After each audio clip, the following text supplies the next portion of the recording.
church. I won't have to cry no more. Hi, and welcome to another segment of KISS.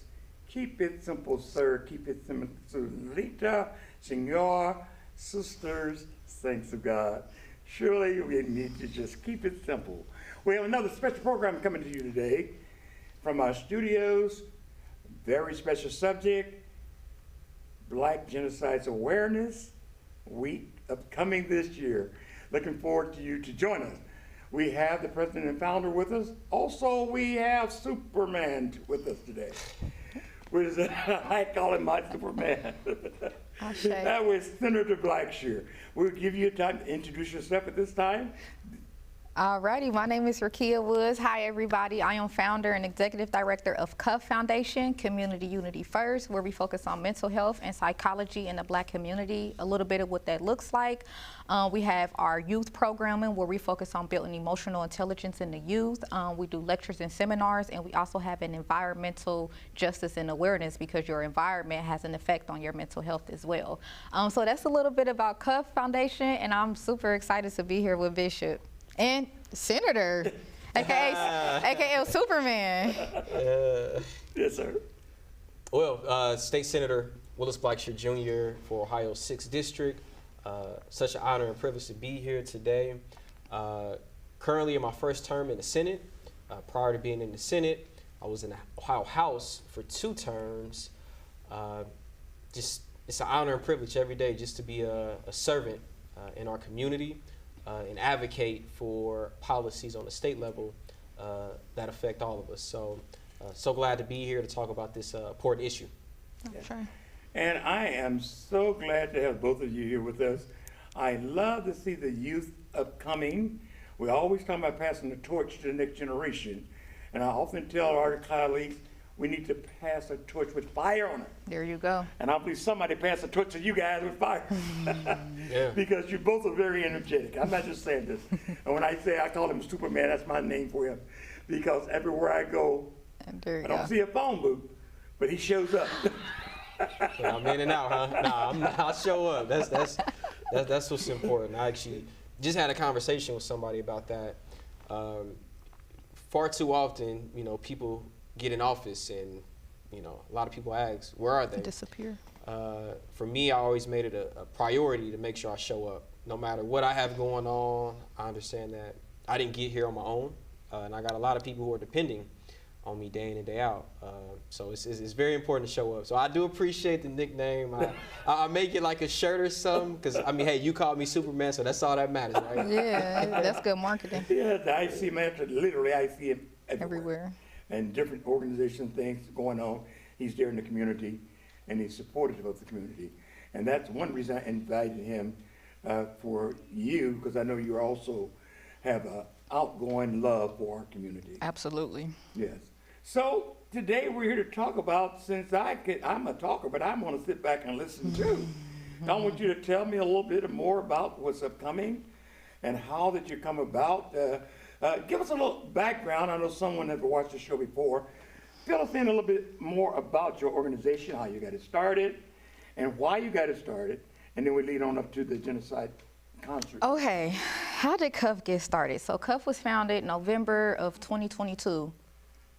Yep, I had to count the year. So we're coming up on our 4th year. So this is our 4th annual Black Genocide Awareness Week, and I'm so grateful that we've been able to be consistent every year.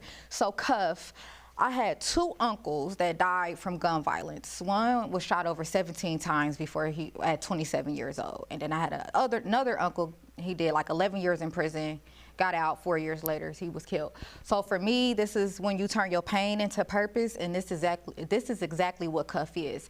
And so when I first started CUF, I'm like, okay, I want to reduce the Black on Black violence. That's before I coined the term self-genocide, and I want to reduce the prison rate within our culture. So when I'm sitting back and looking at it, it's like those are, like the tip of the iceberg. What's the deep, in my opinion, what my purpose is here for is like, what's the deeply rooted problem within our community? I'm like, there's a mental health crisis that we're not addressing. So that's how the basis of mental health formed from CUF. And so the first year for Black Genocide Awareness Week, it was, I can't mention Cuff without mentioning the Willie Lynch letter. So one of my first seminars and lectures I did was the making of a mental slave for the next 1,000 years, where we talk about the Willie Lynch letter and just break down how we still see that within our culture today. And even though they say it's a hoax, I still stand by the Willie Lynch letter. Even though if he's a pseudo person, he's a pseudo for multiple slave masters, right? Just have to throw that out there. And so that kind of kicked off Cuff, and then from that we formed Black Genocide Awareness Week, because around the summer is really hot for gun violence and death. So I'm like, okay, let's have it in the summer, which is July. We always do the 3rd week of July. So this year it's July 12th through the 19th. So yeah, super excited about that. Okay, and the gold for the concert and bringing people together. Okay, the concert. So this year, this is our 4th annual Black Genocide Awareness Week, and we're having, this year's theme is Healing Through Music. So we're having the Take Back Our Culture concert. It's called Reclaiming Our Culture and Reclaiming Our Heritage. And I think that's important, especially realizing that the mindset of our people is not the original mindset that we have, so it's getting back to that loving unity, right, within our culture. So this is a Take Back Our Culture concert, and I actually want to have it on Riverview and Rosedale. You know where the Dunbar mural is? Oh my God, I just have so many memories over there. So it's important to bring it back into the community where it needs to be. And last year in Dayton View, I actually had a little cousin that was killed. He was only 16 years old. And then I want to say like a week later, they found somebody in a trunk. And then like a week after that, it was like another homicide. So Dayton View has been really hot for gun violence last year. So I think it's important to go back into that community and spread love and light. And so we have a True Colors band. They're going to be the featuring group. I have a good friend, Brianna Brown. She has a FUBU Function album. She's going to be performing. I have Anastasia, the violinist. She's going to be performing. Izzy from Love Locks, he's going to be performing. Yeah, I feel like I have one more person, but I'm just super excited. So that's the culture of the concert. Yes, yes, Love Locks have been a couple times with us with the Culture Fest, African Culture Fest. Because I'm a member of the African Elders Council. Me too. So, and yes, and this is why it's so exciting, and the fire that I see that you've had and you've shared, I wanted to see it spread more into our community and be more of a concern. Of course, my generation, when I was coming up, we all had, even though we had a lot of love, we knew everybody, the neighbor knew everybody. And back then, the neighbor correct the children. You better not act up and go past the neighbor's house. That's what I was raised up. But I know since that time, that community sort of spread, a lot of things changed. And I see that this is something you're trying to re-grasp. I don't know what all that we can do, but I'm looking for ideas and being able to share things. And don't freeze up on me, because I've seen you do some great speaking. Senator? Well, I'm actually glad that you brought that up, because I tell people all the time, we live in a time where people don't know who their neighbor is. Yeah.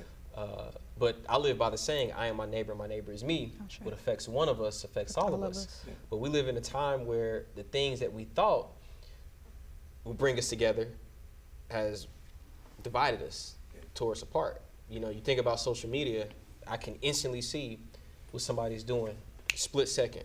Mm-hmm. But at the same time, that then causes us to have less conversation. Mm-hmm. Because it's easy for me to say something online or say something in your inbox, but then when I see you out and about, I just walk right by you. Mm-hmm. So I think it's very important for us to get back to our roots in the sense of knowing who each other are. And the thing is that we may have these preconceived notions of each other. Mm-hmm. I feel like you may be this way, I feel like you may be that way, without even knowing them. Yes. That's your perception of somebody. Exactly. And I think it's very important for us to get back to that conversation piece to where, hey, what do you like? What are some of the things that you dislike? Where do you see yourself in 5-10 years? What are some of the things that you would like to see changed in our community? Mm-hmm. We live in a time where you go to your neighbor's house, they don't even come to the door anymore. Mm-hmm. They got a Ring camera. Mm-hmm. So now they're talking to you through a device. That face-to-face interaction is slowly but surely dwindling. So just imagine what that's doing to our communities. I remember growing up in a community where, you know, we had people who would sweep the streets. You don't see that no more. No. Yeah, because it was an older community, but they used to sweep the streets. And at the time, I didn't understand it. But then as I got older, they took pride in our neighborhood. Community. They took pride in it. And this was their community. This was their homes. And they did the best they could to keep it up. You can go down the street. Hey, can I borrow this or can I borrow that? Without hesitation. We all looked out for each other. As a young person, I always had a set of eyes on me. If I did something that I wasn't supposed to do, I had somebody who would correct me.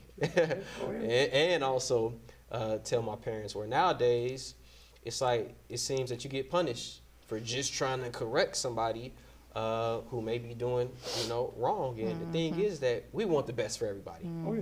We want the best for everybody. And it's just, I think where we are today, if we continue down this path, I don't know what the next couple of years will look like, and I think that's why it's important, and that's why I came to support, because I like what you're doing. But I think it's important that as a community, we show that unity, because, you know, at the end of the day, no matter where you live, your zip code, your background, we're all human beings, and we're more alike than we are apart. And I mean, we had, my parents always had garden. But they raised in the garden that somebody in the neighbor didn't have. Well, carry them a little bit. Wow. Yeah. And you would think, 'cause I'm a young man, that haven't been that long ago. Yeah. And so how quickly the things have changed. Yeah. And I'm 100% when you're talking about the COVID thing did a lot of destruction. Because a lot of churches, they didn't meet as now online you can meet. Stay at home and It's convenient. yes, It's it's so convenient for a convenient. lot of people. But it also destroys Yeah. that personal touch. Catch-22. The interaction, and that is so much needed, that personal interaction. I often say, a lot of times we think about, when you use the word prejudice, the first thing we think is racial prejudice. But I say there's so much prejudice amongst us within our race and in the churches. What you talking about, Bishop? God always take me back to the, what I call the media learning. What is prejudice? To prejudge. As the sinner was saying, when we look at one another, we prejudge what we think you're about, because we never get to know that person. So constantly we are prejudging one another without interacting with that person. I say a lot of time, media is good, but it's a hardcore, even texting. If you don't know that person and you read what comes through a text message, you may be offended. Can get misconstrued, exactly. Because a lot of time I talk to my sister, you're a big head. She understands what I'm talking about when it's not physically big head. Someone else reading the message, boy, he talking about his sister like that. So the communication, you see what I'm saying? That personal touch, and some of the orgs I'm not gonna call them, I'm a part of, right now they are so caught up in Zooming and online, and what happened to the personal? Convenience, like you said. But the convenience is also destroying us. Sure. The personal touch, the individual. And I said, I don't want to talk, y'all supposed to be talking, I'm going to listen to y'all. Well, no, I mean, you actually brought up a good point, because you can text somebody and you can, the tone could come off one way, but you can be a totally different mindset with it. You know, I mean, there have been times where, you know, somebody may text me and I may had a laughing emojis, but I'm not really laughing. It's like, oh, okay, yeah, that was, you know, or you may perceive that I may have a certain attitude towards something, and honestly, I'm really nonchalant about it. You know, so that is one thing I have noticed with texting and even with social media. You know, you can take it one way, but that person could have a totally different outlook on how they put it out and how they thought everybody else would perceive it. And that goes to like miscommunication with, you know, because I lost somebody to gun violence in 2020, my cousin, and I'll never forget, it was a Sunday morning. I got a phone call at 4 a.m. That'll be the time. Yeah, about 4:30, 4:40. Now, of course, when you get those type of phone calls, you know it's something.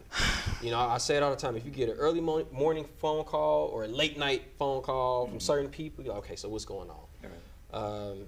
Got the phone call that he was shot, and then, and crazy enough, he actually wasn't far from where I lived at. So I was in the house and I was going back and forth. Okay, what am I gonna do? Am I gonna just stay here and just wait to see what's going on, or am I gonna get up and go to the hospital? But I did a detour and went to the location.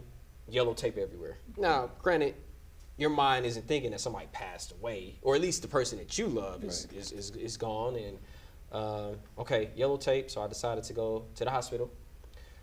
Called my mom. She was like, all right, I'll just call you if there's an update. So I'm sitting in the car. I didn't go inside yet. At the hospital? At the hospital. Sitting in the car, and man, about 10, 15 minutes. Felt like the longest 10, 15 minutes.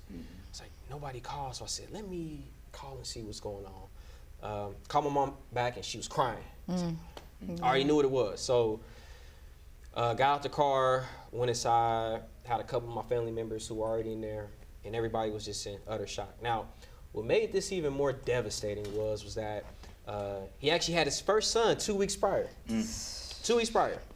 I mean, had some daughters, had his first son, his namesake, 2 weeks prior to passing away. And I mean, that week, that day, that week plays through my head. Because at the time, I was running for a state representative. Oh.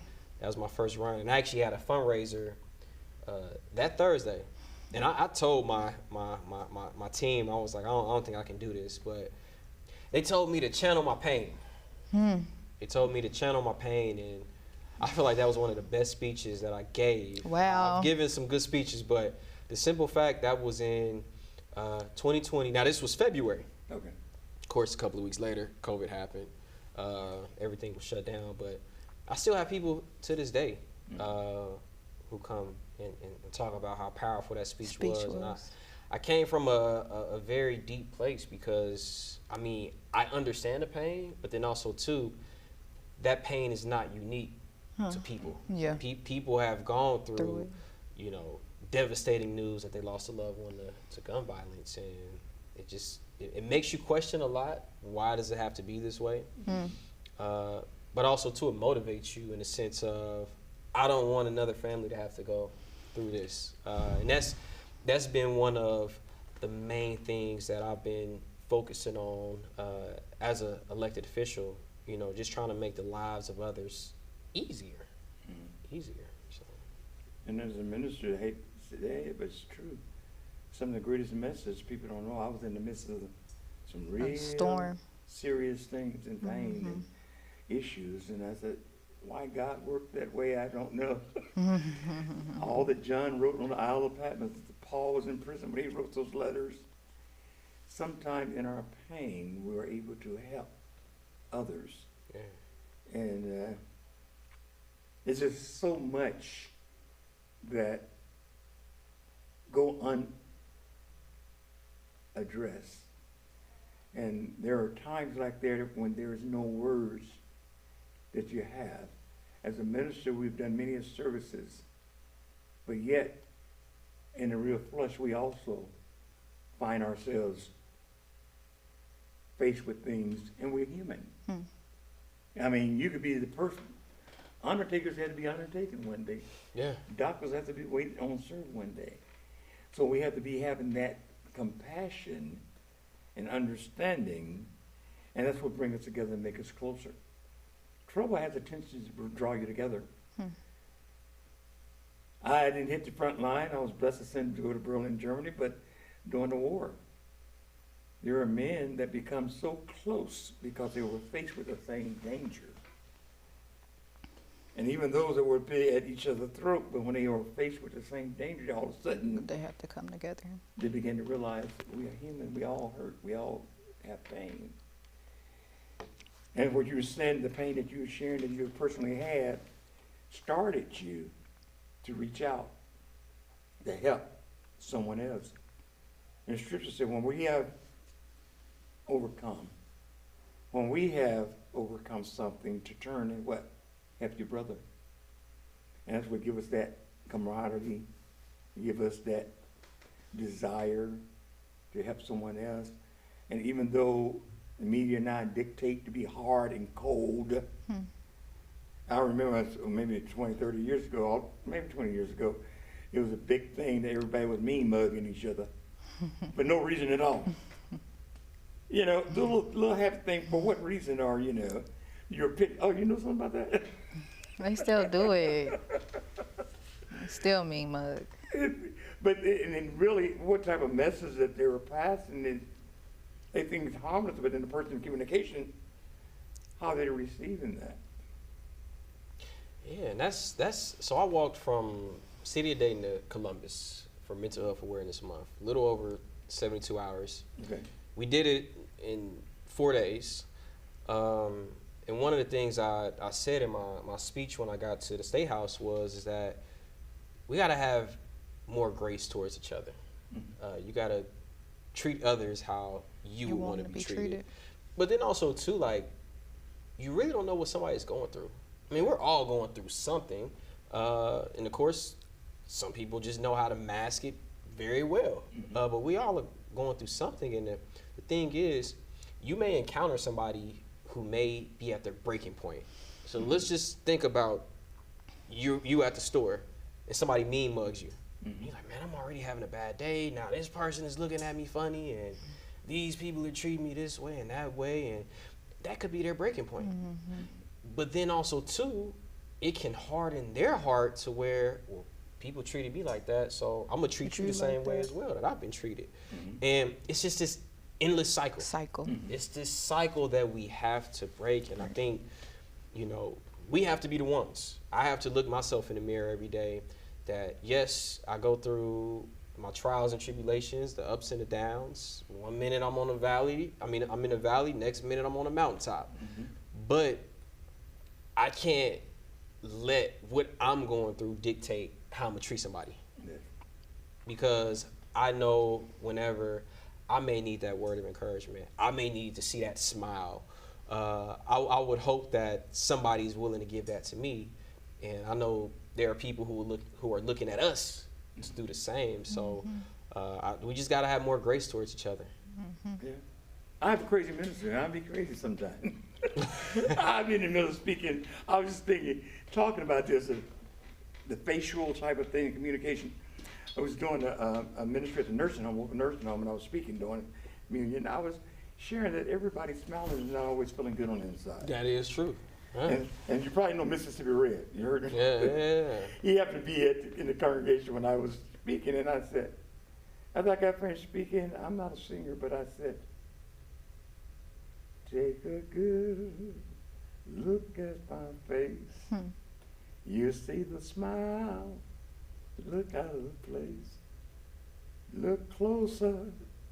What you will see? The tracks of my tears. Mississippi said, wait a minute. You run up the piano. Wait a minute, that's more down. But the thing that I was trying to get, past, everybody always smiling, not always happy. They're smiling. You heard those things, sometimes smiling to keep from crying. But the whole world said, if you smile, the whole world smile. Maybe not the whole world, but you smile enough, somebody gonna pass by and return that smile. You give a mean mug, somebody gonna give you a mean mug back. Hey, you reap what you sow, right? No shame. And misread, it might get worse than what you thought. Just a little simple bit of communication. But back to what you said, your outreach and reaching out. I was thinking about taking a course study in University of Maryland. When I'm at University of Maryland, we're in business, and it really hit home. And I shared a few times.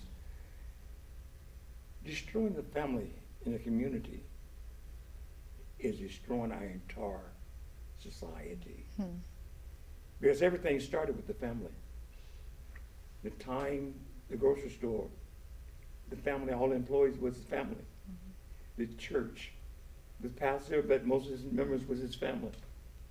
And go on, government, the family was all there. And if we destroy the structure of the family in the community. That's the foundation. Real quick, I'm glad you brought that up. I don't remember them all by heart, but I'm about to pull it up on my phone.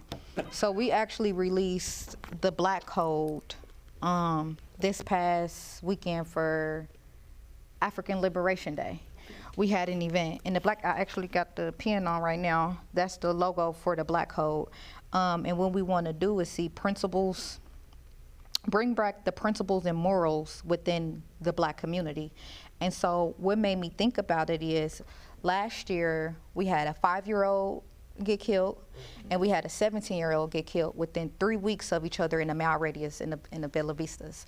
So I'm like, okay, it used to be, no women, no children. Now it's just all bets are off. So I'm like, okay, let's go back to bringing back principles within our community. So I asked the community, last October they had the Million Man March commemoration at Liberation Park. So I asked the community, if we was to come out with a Black code and you want to see principles within this Black code, what principles would you want to see?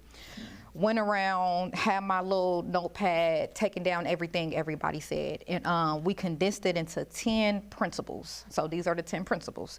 We will honor, respect, and stand with the Black code. We will love and respect one another. We will not kill children. We will protect the youth consciously, emotionally, and physically. We will honor and protect our elders. Elders will teach our youth. We will build foundational, strong family structures.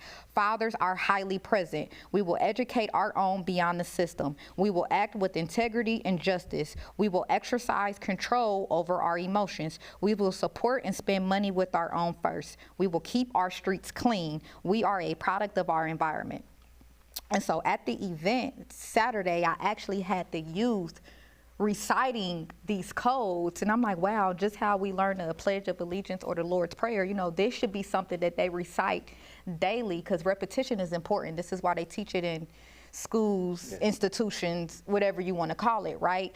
So the goal was to get the Black code into 1,000 Black households by the end of the summer. That's my goal. So of course that takes collaboration with organizations, faith organizations, community whatever that looks like, because that goes back to that African proverb, it takes a village. And that's kind of like what you were talking about. Everybody had a big mama in the family, right? It's really no more big mamas anymore, right? There's no papas in the family no more, right? We have to get back to that village mindset, even if it's coming from a neighbor or coming from an elder within the community. We have to get back to loving one another. Did I say that right? Loving one another, and get back to unity, which is, like you said, built in those foundational, strong families. 70% of Black children will be born in single-parent households led by women, right? We're the fathers. This is something that we don't like to talk about, and we like to sweep it under the rug. I'm a single mom, right? My mom and my dad had me at 15 years old. My dad's mom had him at 15 years old, right? But at some point, we have to stop the cycle, right? It's just a continuous wheel going on and on and on. But somewhere we have to say, okay, enough is enough, and we have to. The truth hurts, and it's okay. But that's where healing starts, right? We have to be uncomfortable to get comfortable and start the healing process. So going back, we have to start back building back foundational, strong families. Man needs woman, woman needs man, and child needs both. Yes, so much. I looked at even in church world. We don't have mothers that want to be mothers anymore. I don't be no church mother. Girl, you 80 years old. What you talking about? Everybody want to be young now. You follow what I'm saying? Yeah. That missing role. We all can't be teenagers. We have to take responsibility now to help and reach others. Somebody can be a mother, and I'm going to be quiet, but this is something a little different. I have teachers, chaplains, but they also cross as teachers in the public school. And the story they tell me, the kids were so bad that in elementary, they were actually fighting the teachers. Yeah. And so a lot of teachers, good teachers, won't even take the job. Quit. So they're not getting the education they need because the qualified teachers said, somewhere it has to stop. We got to reach the parents, because now the parents want to go to school and beat up the teachers for something The child correcting their did. child. So we had to catch it at the root. Like I said, we are talking about these things. These are root situations that really need to be addressed. Now, I might be in trouble for saying this, but I feel like this type of thing is Say well it. planned. Yeah, come on now. It's well planned. Yeah, If orchestrated. our children become rebellious and disobedient, and no one there and have the support to stand behind the teachers and the parents that are trying to do the right thing, they're going to become adult rebellious individuals which justify genocide. Kill them or put them in prison. School to prison pipeline. So therefore, allowing them to be rebellious without correction is only setting them up for either one of the two places, the rape or prison. So somewhere we have to come together and maintain and do something with that child. When you're not here, what that child gonna do? What Big Mama did, you were talking about in the family. Come here, y'all, cut that out. We're going, dads, come on, y'all wanna fight here, put some boxing gloves on. And if you gotta keep fighting boxing till you knock each other out. And later on they become the best friends, but they live. You follow what I'm saying? Yeah. Even rebellion, as you probably know right now, you don't have to physically snatch back, but you could verbally resist a police officer, and that's considered resisting arrest. Verbally. You knew that? So if we are conditioned to say anything we want to and get conditioned to do that to our own elders, within our own community, within our own home, within our own school system, when we hit the main streets, what's going to happen? You're not going to have the same closeness. You're a man, you're a woman, and I'm threatened. And I justifiably respond such. But you've been set up At a young age. because there was no discipline. One friend the other day was telling me, because we were all military men, he said, you know something, either one need to go to the military, because there was a certain discipline that you learned in the military. And that's something that we don't have in the streets, and that's children not growing up with that type of discipline. I often say, you take a soldier, when he's properly disciplined, got 2 grenades on his back, 4 magazines of shells, a rifle, a bayonet, and an order come down, don't return fire. It take a bit of discipline to have all of those things, mass destruction, and be able to follow orders and be obedient. And undisciplined young people gonna cause more damage to themselves or their community, rather than trying to play a Rambo and you're not even qualified. Yeah, our young people are watching. I love going to schools, talking to our young people, and I do different exercises, and one of them, I do believe that a lot of them are desensitized to a lot, especially with overexposure, social media. I mean, we're seeing so much stuff from around the world that previous generations you may not have seen, or you'll see just snippets of it on the news, but just imagine day in and day out. You're seeing certain things, you sort of get desensitized. And with that, you know, you're getting exposed to certain things on the internet, you're seeing certain things in the community that can sort of build certain things within you that just aren't right. But if that's all you know, in your mind, you may feel like, well, that's the way to do things, or, you know, that's the way I should be, you know, in these situations, this is how I should act. And that's why I said we got to just get back to community. Now, there's a lot. I mean, I can talk about policy. We don't got enough time for that. But because policy is very important. Yeah. Because I say it all the time, you know, legislation can either move a community forward or take it back. So definitely on the legislative piece, there are things that needs to be put in place. One, from a support standpoint, but then also two, you got a lot of communities that are hurting. I mean, disinvestment. Those resources just aren't there. People don't know where to go. And it's been going on for decades. So then you start to see some of the same cycles, some of the same stories over and over again. But I also say, while we're trying to work on the policy side of things, as a community, there are organizations, there are people who are on the ground who are really doing the work and figuring out ways in which we can support them. And here's the thing, this isn't a competition. At all.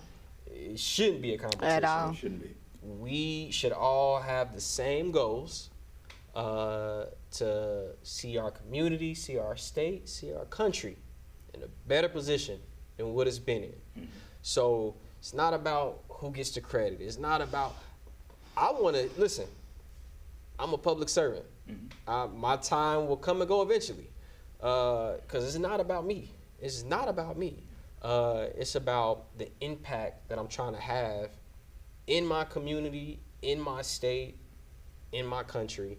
And it's all about collaboration. I mean, I didn't get here by myself.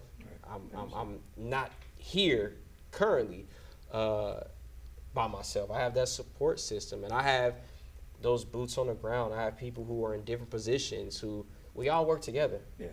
Same goal. Same goal.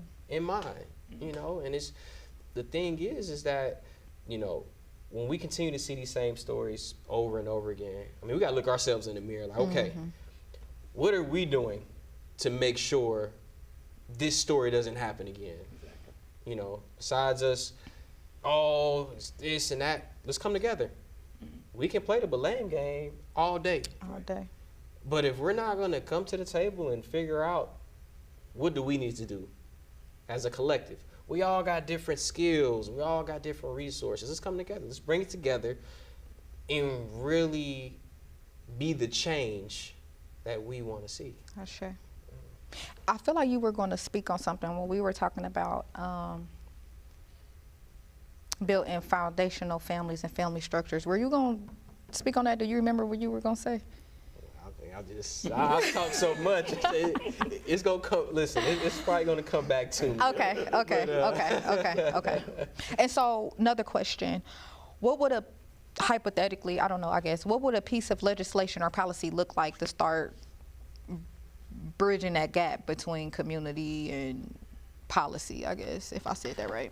I mean, when it comes to legislation, I mean, there's a 1,000 different directions you can go in. You can go from the mental health aspect of it, environmental, public safety, education, housing. I mean, the list goes on and on. And it's very interesting the work that I'm able to do, and I mean, I learn every day. And I touch so many different, from energy, housing, environmental issues. I mean, the list goes on and on. There's so many different, like right now I'm on the data center committee. So that's I'm dealing with data centers now. So like I said, when I think about legislation, policy perspective, I mean, there's so many different lanes that one can go. Because here's the thing, I mean, there are so many different issues out there.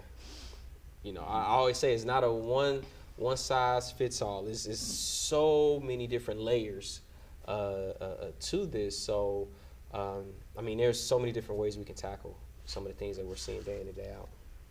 A lot of times I don't think we give proper credit to those in politics that we are placing in there, because from experience, the friends I've known, they're not miracle workers. They have somebody to have to support and help them. They can lay things out and work, and there are things that they're unable to do. Right. But yet and still, if we support the things that we're able to do and work together and not be so competitive, that's one of the biggest problems I think we have we're forced to be competitive about the wrong things. Sports competitiveness, that's okay, but to be competitive for positions and Power. sometimes you get a position and your best friends fall out with you. Why? Jealousy. We was always friends with him. Yeah, but you are, you know, it become a separated thing now because you are in a position, but you're not doing anything. What? That you see that you want me to do? Or am I doing anything, period? Now, like I said, I was friends with CJ, and he talked some things with us, and no one thought about the good things he did. Always thought about what he didn't do. Always.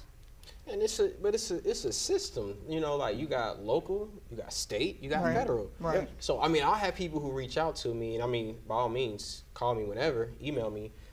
But people will look at me with certain issues going on. I'm like, well, okay, that's not state, that's local, but I'll make sure to connect you to the proper channel. Excellent. As well as federal. But they all work together in a sense, 'cause like what's happening on the federal level, we're going to feel it on the state. It's gonna Just like trickle what down. happens, yeah, it's going to trickle down. It's a domino effect. What happens on the state happens in our local communities. So it's like, for me, going into this situation where I'm going to do the best I can. I'm going to always be that voice at the table that's going to advocate for change. But also, too, going back to it's being a system to where I'm one of 33. 33 senators in the state, I'm one of 33. We got 99 state representatives. Then we got a governor. We got lobbyists. We got so many different layers to this. So one can say, well, you're not doing this, you're not doing that. Best believe I am doing this, I am doing that. You may not feel the immediate impact. There may be some resistance, but the work is being done. Not sure. And it's not even just me, it's other people around the state and quite frankly around the country who are doing that work. But people just aren't feeling it when they need to, which is, that's what's the most frustrating thing about this. It's like because I actually was at an event and they brought up some good points. So I'm a data person. Like I like looking at numbers. I like, you know, research and things of that nature. So I can sit here and tell you that crime has went down, or, you know, as a whole, this state, this community is better, but then that may not be somebody's reality. Because I can say, hey, crime has gone down overall in the city of Dayton, but then you can pinpoint neighborhoods where the crime is still pretty high. But the crime has went down in these neighborhoods, which brought the overall number down. Right. So that's one of the things that, you know, we have to realize is that certain things isn't everybody's reality. You can say, hey, this is going well, that is going well. And by all means, I mean, if we're changing lives, that's what matters. But we also have to be mindful in the back of our minds that, hey, this isn't everybody's reality. So we got to work to make sure that what's this person's reality becomes that person's reality when it comes to the change we want to see. It's funny you said that too, because I'm real big, like, because I had to do something for one of the flyers I did, and I had to look at the statistics. So I'm looking at gun violence, and then you see like the big headline, like Chief of Police says crime went down 14% from one of the years. But that year though, we had so many youths get killed. Like, I don't think we've seen a 5-year-old get killed in, not since I've been, you know, like, so like you said, like, no, it's all about wordplay and statistics. It's so interesting. Like, yeah, crime went down, but it's happening. It's happening, and it's really concentrated in certain areas that we're seeing it at. Like the fact that a 5-year-old and a 17-year-old get killed 3 weeks from each other within less than a mile radius. That's heavy. That's not normal. We have tend to normalize things. Come on now. You got young people who literally didn't get to go to prom, didn't get to get married, didn't get to have kids, like didn't get to experience certain things. And, you know, I mean, that's why it's important for us to not take no days for granted, because tomorrow isn't promised. Let's just be honest, tomorrow's not promised. But when you start seeing certain headlines where you said a 5-year-old, a 7-year-old. I mean, 5-year-old and 17-year-old. 17-year-old, well, a teenager and a Teenager. 5-year-old. Yeah. You know, 3 weeks from each other, less than a mile apart. yeah, that's not normal. And that is more of a reason why we need to all come to the table. We got to literally come up with solutions. Because if we continue to just sit back and just see these headlines and go on about our day, Right. come on now. So my next question, because like you said, legislation, policy, it can be a lot. What does that look like to actually push these legislations and policies? Does that look like advocating, like people power, people actually voicing, coming together? Like exactly what does this look like in real time? Well, one, showing up. That's the main thing. Showing up, advocating for the things that you want to see. I get it. DC, Columbus, that may be out of reach for a lot of people, but you can still show up to your local communities. And even if you do want to come to Columbus, carpool with somebody or just try to show up the best way you can, because it's important for legislators, for those who are in power to hear, hey, what's going on isn't working. This is my reality every day. This isn't working. But also, too, phone calls, letters, emails. I mean, I tell people all the time, you have to check every box. And by doing that, it can get, it's a marathon. It's a marathon. I tell people this. See, change can be slow. Change can be to get to change can be very frustrating because things don't happen at a speed in which you would like to see it. Right. You'll see other things happen fairly quick, but then some of the things that you may be passionate about, it may take time, which is unfortunate. But you got to stay at it. It's a marathon. You have to make sure that you're staying in these people's faces, and then most importantly, voting. You have to vote. You know, I say this all the time. Elected officials, we work for the people. Don't let nobody tell you anything different. We work for the people, and it's the people that got us there, and it's also the people that can take us out. And that's why it's important for people to be civically engaged, whether reaching out to your elected officials. See, the thing is that, you know, don't wait until election time for you to ask them certain questions. Right. What are they working on now? Now. You know, what community events are you at? What are you doing for the community? And I get it. It is tough to get a lot of things done. But if I see the effort, hey, I'm with you. What can I do to help? So I think reaching out to your elected officials. Also, too, there are a lot of groups out in the community that are doing great work. Great work. So I also encourage people. I mean, it's a quick Google search, figuring out, hey, I'm passionate about youth issues. Hey, I'm passionate about housing. Who are some of the organizations that are doing the work day in and day out, who are on the ground? So, I mean, there's so much that people can do. But the important thing is for people to get up and do the work. Do the work. It's easy to complain. It's easy to sit on the sidelines. And I tell this to our young people all the time. I tell this to everybody, but particularly our young people. I want you to know your voice matters. Oh, sure. Your voice matters, because when you put that in their mind, that they can be whatever they put their mind to, but also too, that I can literally change my communities. I can change what I see. The thing about it is, when you look at history, it was young people Always. who led these movements. Always. I say it all the time. You had movements start at kitchen tables. So just because it's 2 or 3 of you all doesn't mean that, hey, It's something. it's something. You can move mountains with those 2 or 3 people. And honestly, sometimes that's all you need is 2 or 3 people. Because you start adding a lot of people to the mix. Yeah, yeah. You know? Yeah. So, but I say it all the time, you know, don't let what you see in front of you dictate what you want to see happen. So. I want to shout out, because he said, like, organizations that's boots on the ground. So it's a few that I want to shout out. One about housing, which is Dayton Tenant Union. Shout out to Dayton Tenant Union. They do a lot of good work. Felons with a Future, they have a program which is Brave. In the North Riverdale area, they haven't seen any gun violence or anything with guns in like 75 days.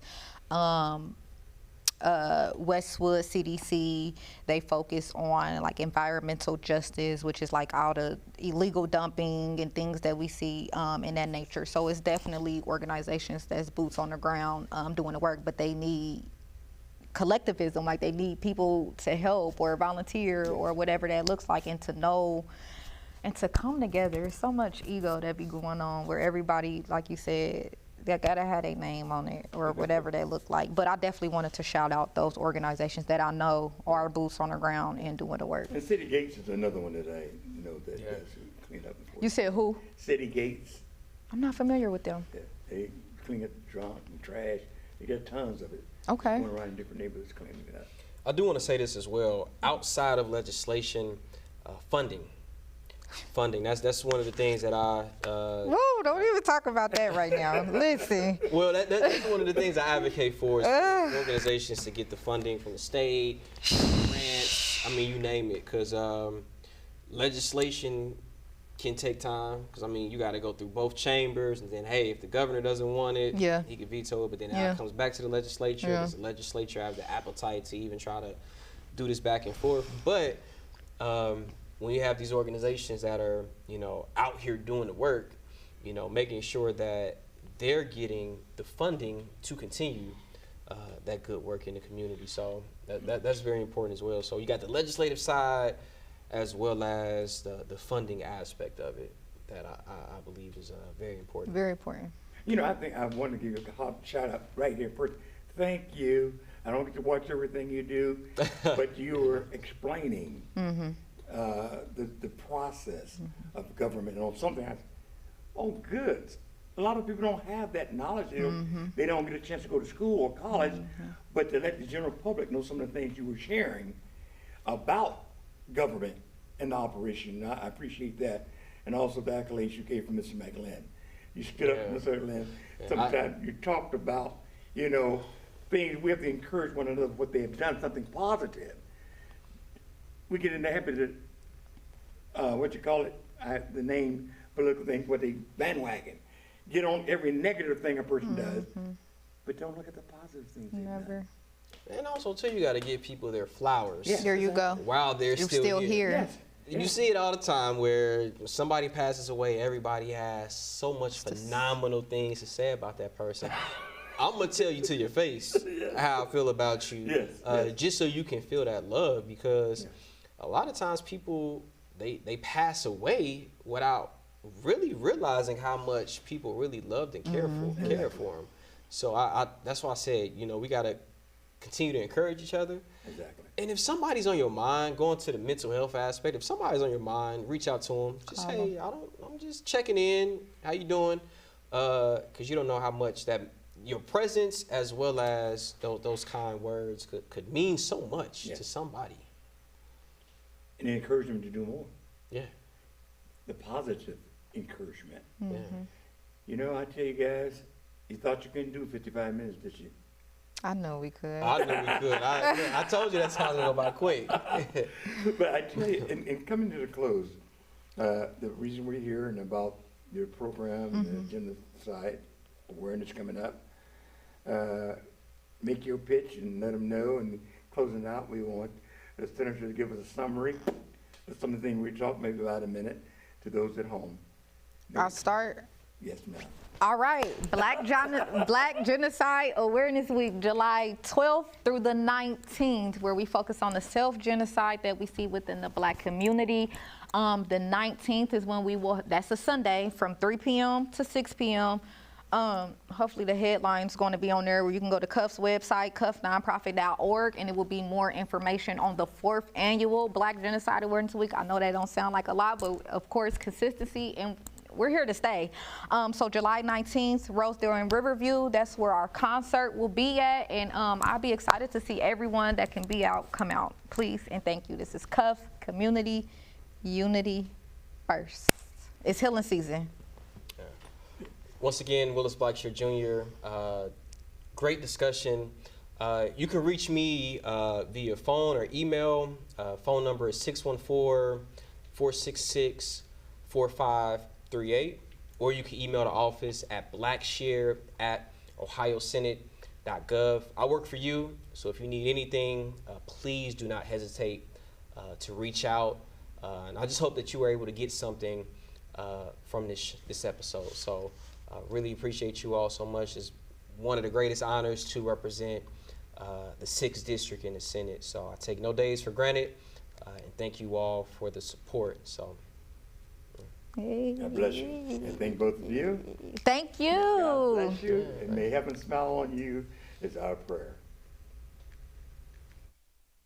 Good God in my heaven.